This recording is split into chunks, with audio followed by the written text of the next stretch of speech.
வணக்கம் நண்பர்களே. இன்றைக்கி மகளிர் தினம் மார்ச் 8ஆம் தேதி. இந்த மகளிர் தினத்தில் தனது கட்சியினுடைய உறுப்பினர் சேர்க்கையை ஆரம்பிச்சிருக்காரு நடிகர் விஜய். நடிகராக இருந்து தமிழக வெற்றி கழகத்தின் தலைவராக மாறியிருக்கிற விஜய். பெண்களுக்கு நான் எந்த அளவுக்கு முக்கியத்துவம் தரேன் அப்படிங்கிறத காட்டுறதுக்காக இந்த ஒரு நிகழ்வை அவர் இந்த நாளில் அறிவித்திருக்கிறதா அவருடைய கட்சியை சார்ந்தவர்கள் சொன்னாங்க. நல்ல விஷயந்தான். உண்மையிலே பெண்களுக்கு அந்த முக்கியத்துவத்தை அவர் ஆரம்பத்திலேயே ஒரு ஒரு குறியீடாக அவர் வச்சுருக்காரு. அது உண்மையிலேயே பாராட்டத்தக்கது தான். இந்த நாளில் தன்னுடைய கட்சியின் முதல் உறுப்பினராக அவர் தன்னை பதிவு செய்திருக்காரு. ஸோ அவர் கட்சியின் உறுப்பினர் எண் 1 என்னென்னா நடிகர் விஜய் தான். அவருடைய இலக்கு என்னென்னா வருகிற 2 ஆண்டுகளுக்குள் 2026க்குள் 2 கோடி பேரை அவரது கட்சியின் உறுப்பினர்களாக சேர்ப்பது தான் தனது லட்சியம் அப்படின்னு சொல்லிட்டு அவர் வெளிப்படையை அறிவிச்சிருக்காரு. இன்றைக்கி அதுக்கான ஒரு ப்ரெஸ் ரிலீஸ் கூட கொடுத்துருக்கார். 2 கோடி பேர் அப்படிங்கிறது கிட்டத்தட்ட தமிழ்நாட்டு மக்கள் தொகையில் கால் பகுதி 25% மேலே அந்த 2 கோடி பேருங்கிறது.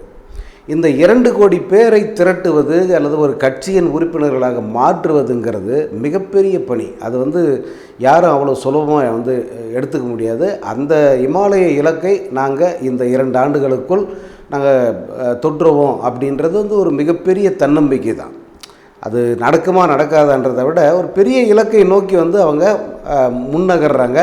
இதில் எவ்வளோ பேர் சேர போகிறாங்க, எத்தனை, அதாவது ஏற்கனவே பல கட்சிகளில் இருக்கிறவங்க தான் அங்கே இருக்கிறவங்க. அதாவது கட்சி சார்புங்கிறது அவங்க மனசுக்குள்ளே இருக்க வெளியே காட்டிக்க மாட்டாங்களே தவிர, பெரும்பாலானவங்க நான் இவர் கட்சிக்கு தான் ஓட்டு போடுவேன், அவர் கட்சிக்கு தான் ஓட்டு போடுவேன், இப்படி ஒரு மனப்பான்மையோடு இருக்கிறவங்க தான் அங்கே இருக்கிறவங்க. அவங்கெல்லாம் மனசு மாறி இந்த கட்சிக்குள்ளே வரணும்.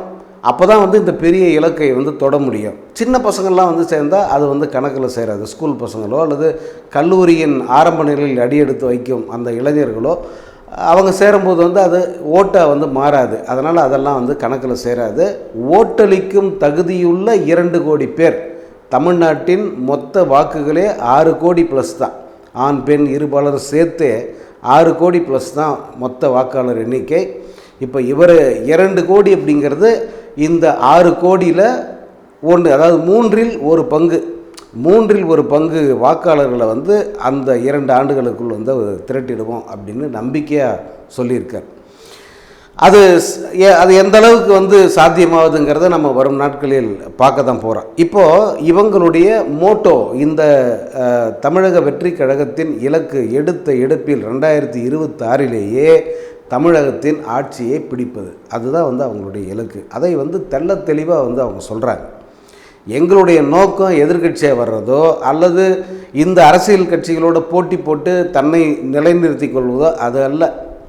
எடுத்த எடுப்பில் முதல் தேர்தலிலேயே ஆட்சியை பிடித்து முதல்வர் நாற்காலியில் விஜய் அமர்வது என்பது தான் இந்த தமிழக வெற்றி கழகத்தின் இலக்கு அப்படின்னு அவங்க தெளிவாக அறிவிச்சிருக்காங்க.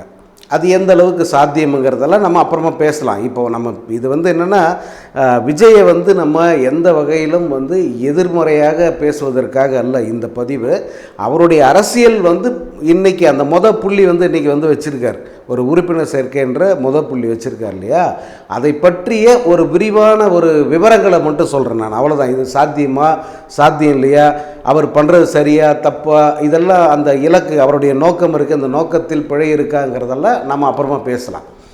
ஸோ விஜய் தமிழகத்தின் முதல்வராக விஜய் வர வேண்டும், இதுதான் அவங்களுடைய முதல் இலக்கு. அதுவும் 2026லேயே நடக்கணும் அப்படிங்கிறத அவங்க லட்சியமாக வச்சுருக்காங்க.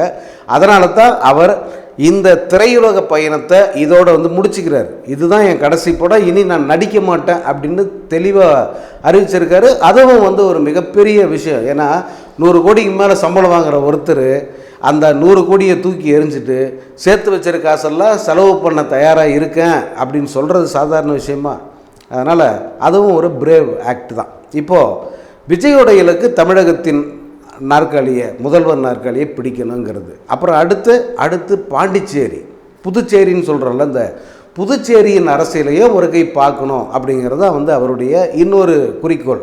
இப்போ ஏற்கனவே வந்து விஜய் கட்சியோட கூட்டணி வச்சுக்கணும் அல்லது விஜய் கட்சியோட இணக்கமாக நம்ம போகணும் அப்படின்ட்டு புதுச்சேரியில் இப்போ முதல்வராக இருக்கிற ரங்கசாமி அவர்கள் முயற்சி பண்ணிக்கிட்டு இருக்காரு. தொடர்ந்து அவர் விஜயை சந்திக்கிறாரு. விஜய் ஷூட்டிங் நடந்தால் நேராக கூட போய் பார்க்குறாரு.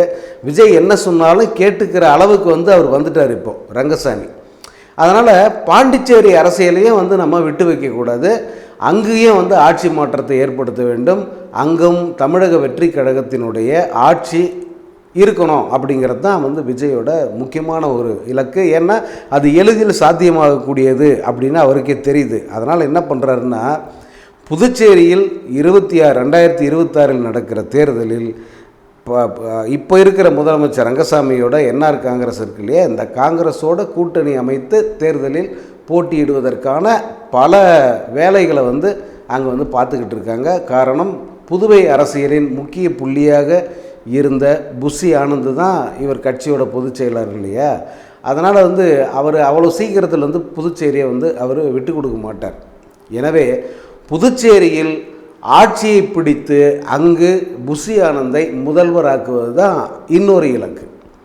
தமிழ்நாட்டுக்கு விஜய், புதுச்சேரிக்கு புஷி ஆனந்த். இதுதான் வந்து தமிழக வெற்றி கழகத்தினுடைய இப்போதைய திட்டம்.